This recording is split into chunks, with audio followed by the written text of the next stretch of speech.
John had injuries involving his head, his chest, his abdomen, his pelvis, and we had to get him through all of the ICU care in order to eventually repair his spine. He had severed the connection between his skull and the top bone of his neck. And we call that an internal decapitation. Primarily, we were just so focused on keeping that spinal cord intact. Our respiratory therapists, physical therapists, occupational therapists, nutritionists, everybody came together for our patient.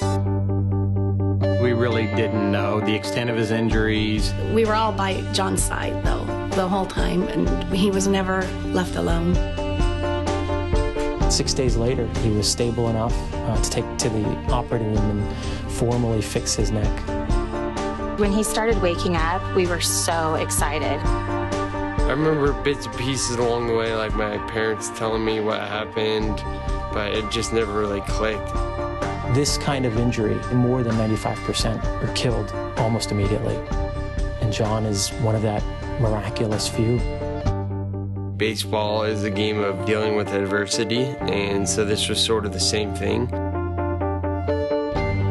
This was just another test, and me being an athlete, I was sort of like, bring it on.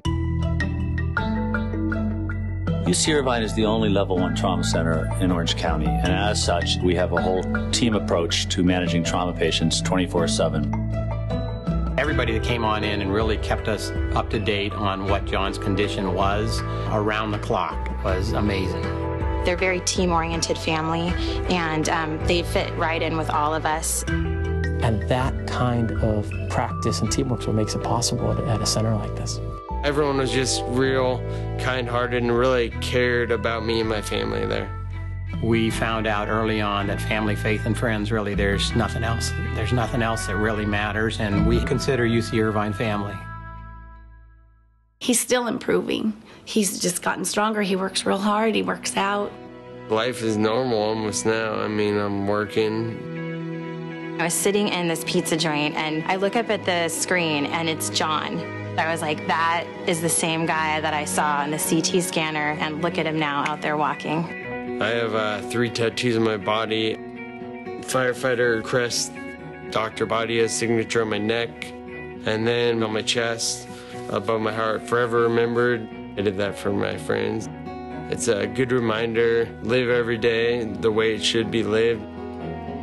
If you have a team of people who are immediately available, it's a level of commitment that all the faculty have made. Nobody would be able to give you the kind of response that you can get here. UC Irvine Medical Center has had an amazing impact on our lives. Had he been elsewhere, we don't know what kind of care he would have received. When I think of UC Irvine, I think that's where my son's life was saved. UC Irvine's the place I was reborn.